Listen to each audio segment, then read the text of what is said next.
এই কি করছো তুমি? রান্না করছি, কিছু বলবে? হ্যাঁ, শোনো, রান্না বান্না পরে করবে। একটা জিনিস এনেছি মেয়ের জন্য। কি এনেছো? শাড়ি এনেছি, শাড়ি। ঘরে রেখেছি, পরে দেখবে তো কেমন হয়েছে।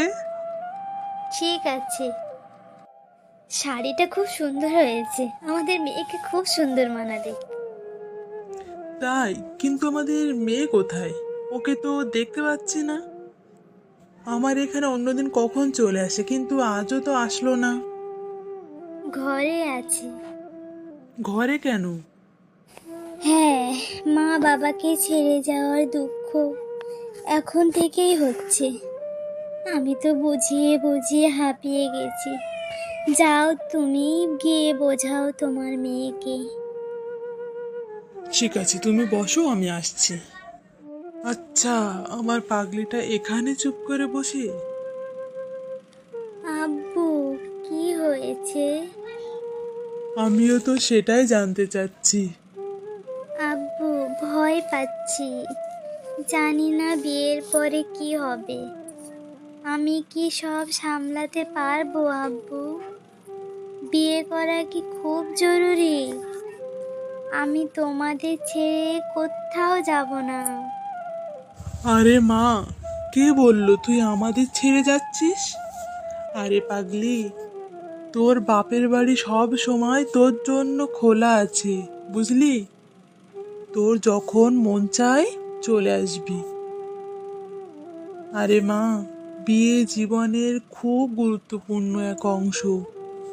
বিয়ে শুধুমাত্র বংশকেই বাড়ানো নয়, বরং নিজের জীবনের দায়িত্বগুলোকে সম্পূর্ণভাবে পালন করা। আর আমি চাই আমার মেয়ে সব দায়িত্ব নিজের মতো করে ঠিকঠাকভাবে পালন করবে। ঠিক আছে আব্বু, তুমি যেমন বলবে। আচ্ছা আব্বু, তোমার কাছে সব প্রশ্নের উত্তর কিভাবে থাকে? এত জ্ঞান তুমি পেলে কোথায় আব্বু? আরে পাগলি, আমাদের জীবন শুধু খাওয়া দাওয়ায় সীমাবদ্ধ নয়। সময় বের করে আমাদের আল্লাহকে স্মরণ করা আর তার বাণীও শোনা উচিত, যার থেকে আমরা সব প্রশ্নের উত্তর পেয়ে যাই। ওহ, বুঝলি? হ্যাঁ আব্বু। ঠিক আছে পাগলি, আমি যাই, তোমার বিয়ের কেনাকাটাগুলো করি। কি গো, ঘুম পাচ্ছে? না, যে বাপের মেয়ের বিয়ে সামনে, তার ঘুম কি করে আসতে পারে? তাই নাকি? মায়ের তবে কি?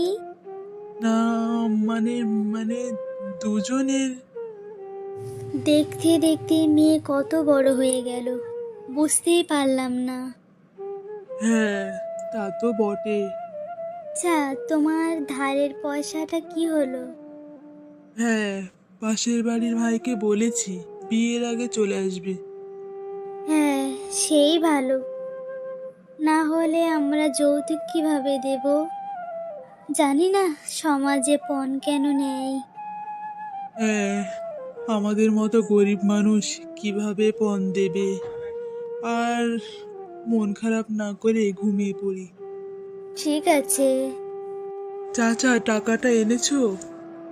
না রে, টাকাটা আমি দিতে পারবো না এখন।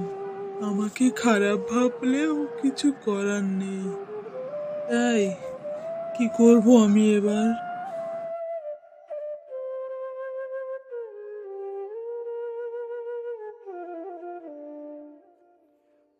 মা, মা, কি হয়েছে মা? আব্বু কোথায় গেল বলো তো? আমিও তো তাই ভাবছি রে মা। বাড়িতে মেয়ের বিয়ে, আর এই লোকটা সকাল থেকে উধাও। বলে গেল টাকা আনতে যাচ্ছে, জানি না কোথায় গেল। মা, তুমি চিন্তা করো না। আব্বু নিশ্চয়ই কোনো কাজে ফেঁসে গেছে, এখনই চলে আসবে। হ্যাঁ, তাই যেন হয়। আরে তুমি সারাদিন কোথায় ছিলে? টাকা দেইনি। এইনি মানেটা কি? কাল মেয়ের বিয়ে, আর তুমি বলছো টাকা পাওনি? টাকা না দিতে পারলে যে মেয়ের বিয়ে হবে না, আর বিয়েটা না হলে যে লোক নানান রকম কথা শোনাবে। মেয়ে মুখ দেখাবে কি করে এই সমাজে? হুম, বলো। আমাদের মতন মানুষকে শুধু বড় লোকরা ঠকিয়ে যায়। কি করবে এখন? ভেবেছো কিছু? কেঁদো না, আমি মেয়ের বিয়ে ভাঙতে দেব না। আমি বাড়ি বিক্রি করে দিয়েছি। কি বলছো তুমি? হ্যাঁ, আমার বাড়ি থেকে আমার মেয়ে আগে। আমার মেয়ের সুখে থাক, আমি সব সময় কষ্ট সহ্য করে নেব, কিন্তু পণ ছাড়া আমার মেয়ের বিয়ে হবে না। কি করব? হ্যাঁ, একদম ঠিক করেছো তুমি। আমরা বাড়ি পরে কষ্ট করে আবার বানিয়ে নেব, কিন্তু মেয়ের বিয়ে কি আর বারবার হবে বলো? ঠিক বলছো তুমি। আরে হ্যাঁ, আমার মেয়ে যেন জানতে না পারে, তাহলে বিয়েটাই হবে না। আব্বু, আমি সব শুনেছি, আর ছেলেদের বাড়িতেও বলেছি। তাদের ইচ্ছে হলে বিয়ে করতে আসবে। না মা, না, তুই কি করেছিস বল। পরে কথা হবে, আসছি আব্বু। তুমি কি মনে করেছে? হ্যাঁ, আমি তোমাকে পণ ছেলে বিয়ে করব না? কে বলেছে পণ নেবে? হ্যাঁ, সমাজে যেটা চলছে সেটাই কি মেনে নিতে হবে আমাদেরকে? যারা হারাম হালাল বিষয়ে জানে তারা কখনো পণ নেবে না। আমি শুধু চাই তোমাকে, কষ্ট করে বাপ মা মানুষ করেছে তারপরেও পণ দিতে হবে? পণ নেওয়া হারাম, জানে না? একটা বাপের কলিজা ছিঁড়া সন্তান নিয়ে যাচ্ছে আমি, তারপরেও পণ? কি বলছো তোমরা? হ্যাঁ, আমাদেরকে কেন জানাওনি আগে? আমরা কি একবারও বলেছি যে পণ ছাড়া বিয়ে হবে না? আমরা পণ নিই না। যারা আল্লাহকে বিশ্বাস করে, হাদিস কোরআন জানে, তারা কখনোই পণ নেবে না। পণ নেওয়া হারাম। আমি সত্যিই খুব খুশি হয়েছি তোমার কথায়। সত্যি যদি তোমার মতো সব ছেলেরাই হতো, তাহলে হয়তো আর কষ্ট জিনিসটা থাকতো না। তুমি সত্যিই খুব ভালো, খুব ভালো ছেলে তুমি। আমি তোমাকেই বিয়ে করব।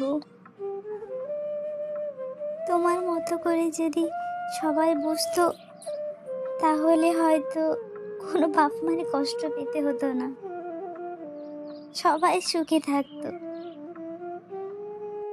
আব্বু তৈরি থাকেন, আমি আপনার মেয়েকেই বিয়ে করব।